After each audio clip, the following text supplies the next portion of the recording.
Hey guys, ExJW still fading here.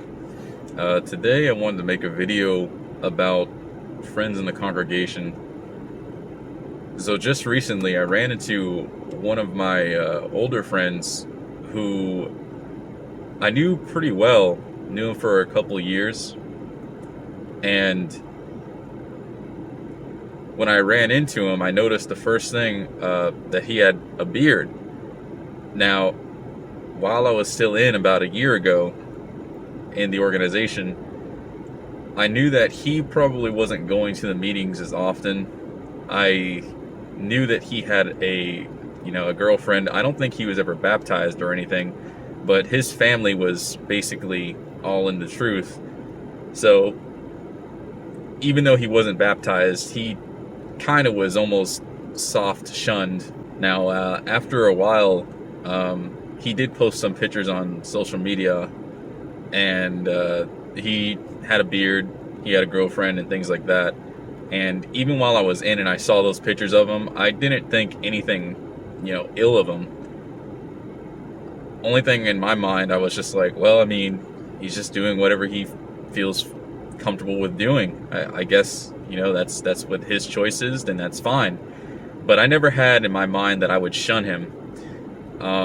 And I guess that kind of led me to where I am today, just because I was never a overly judgmental person. Whenever people did something that may have been, I guess, against the status quo of what it is to be a witness, I always just said, well, I mean, I'm imperfect too. I don't know what their whole circumstances are. I don't know what they're really going through. So I can't really blame them for doing what they're doing if it's not necessarily wrong, like growing a beard and having a girlfriend that's outside of the organization. Didn't think anything negatively of that person because they decided to do those things. So I met him outside of my place of work, and just randomly I just ran into him because he called my name, and I was like, oh, who is this? And I realized it was him. Me and him probably, I don't know what his where he's at, like, mentally. Does he still think the organization is the truth? Is he planning on going back eventually? So I do want to talk to him about it a little bit more, but I don't want to press too hard, because if he's POMI, physically out, mentally in, and I start talking to him about certain things, even though he's not baptized, I really don't think he would do this, but just to play it safe, even though he's not baptized, I probably wouldn't tell him any of the stuff, because there's a chance he might mention it to someone else, and then someone else might mention it to someone else, and then the cat's out of the bag, and then I'll be getting a lot more calls and a lot more texts, and that's not really worth it to me. So I think I'm going to just kind of wait on this one. Practically, when you get a beard and you have a girlfriend that's outside of the organization, you might as well plaster on your forehead, yeah, I'm not going to the meetings, and I probably don't plan on going back. Because once you do those two things, a lot of people just think of you as like a lost cause when they're in the organization. I thought it was pretty neat that I did run into him, because he works right next to where I work at. And he's a really cool guy. I knew him for years. I've literally never had a problem with him at all. And it's really funny because, like, he was one of the people that weren't baptized, so you probably would say, oh, well, he's not baptized. You would think that he's like bad association because he's not trying to make the truth his own. Well, he honestly never did anything to me that showed that he was bad association. He was just a really cool dude, all around, just a good person. So I never thought anything ill of him. This kind of segues into another point where I was thinking about some of the friends in the congregation, to kind of compare and contrast him to other friends who were baptized in the organization. So I knew quite a bit of the friends, and I was close to a good majority of them in my area, I'd say.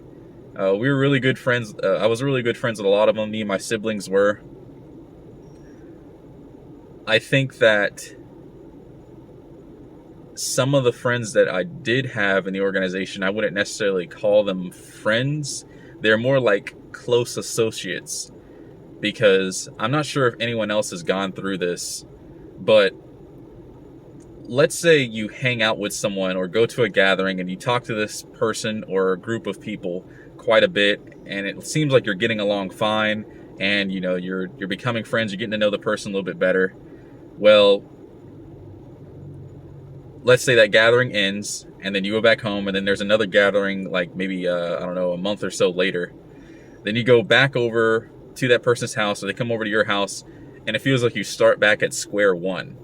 Like you don't continue off on that friendship you've already established prior. That's the kind of association I had with some of those friends. I call them close associates. I'd hang out with them quite a bit, and I would go out in service with them, like early morning witnessing, 6 in the morning till like maybe 2 in the afternoon. We do service, and I do that kind of consistently with them, but it didn't really feel like I was getting any closer to them.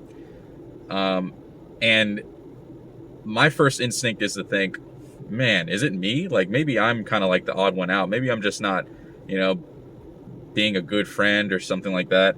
So then one of the things I did was I started hanging out with a whole bunch of other people, and their way of being a friend was completely different from the other people that I hung out with.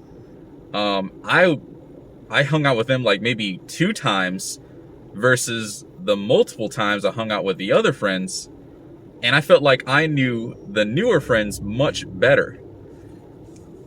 I felt like that was pretty sad, I hung out with those other people so many times, it just felt like we were just not clicking. And I mean, I guess that's just human nature. Some people you just don't get along with too well, and that's just how it is.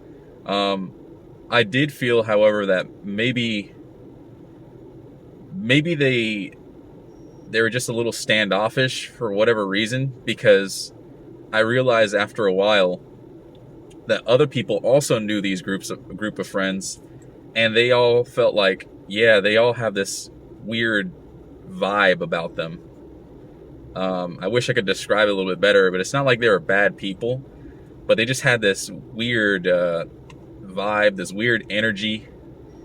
And whenever you would hang out with them, it doesn't feel like you're like really friends with them. It was almost like you're just being really kind to one another. I guess you would even compare it to, let's say you have like a mailman that you know very well. Like you see him all the time. You know the mailman, and you're always cordial to him. That's basically the type of relationship I had with those people.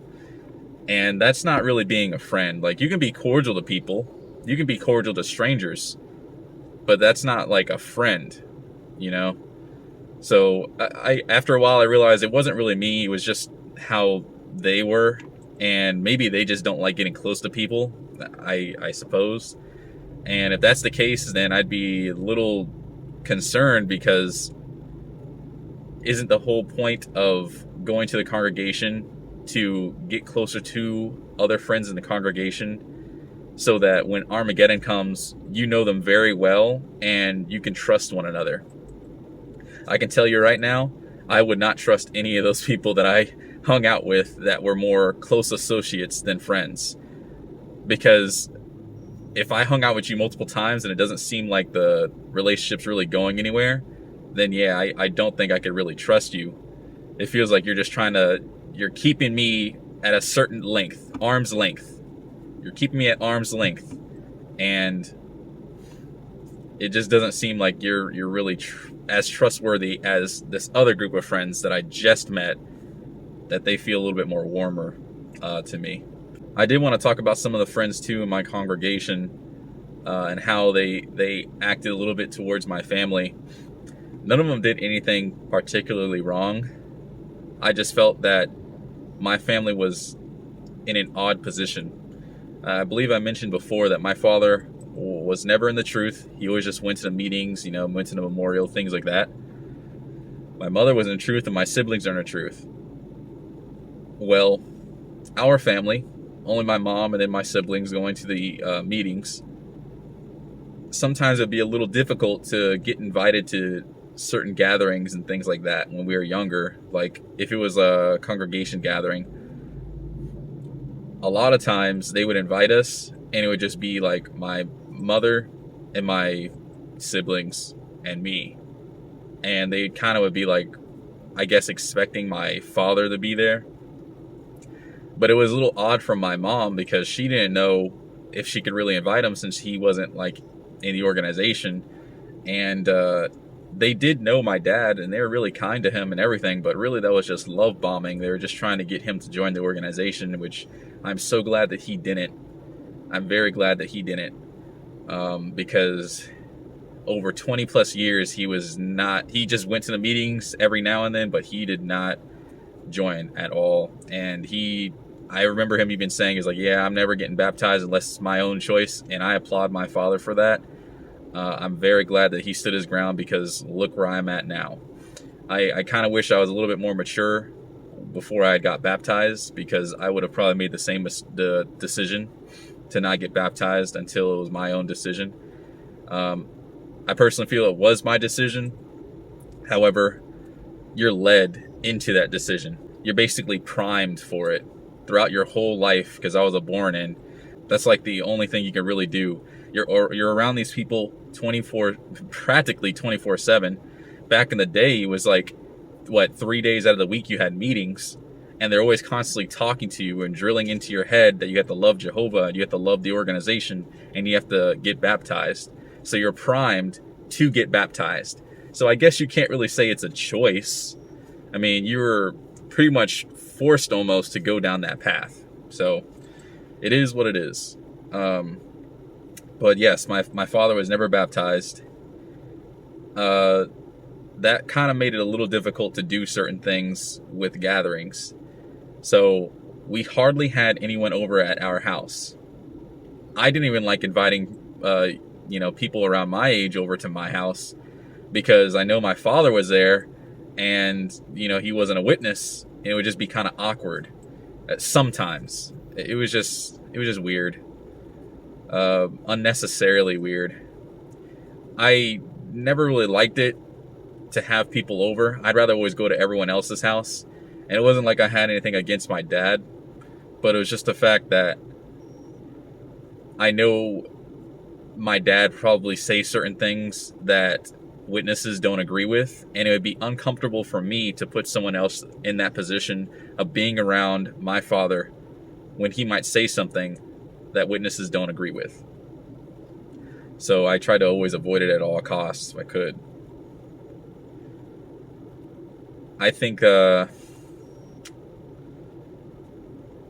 made it very difficult to invite people over, to get friends to come over and have gatherings at our house.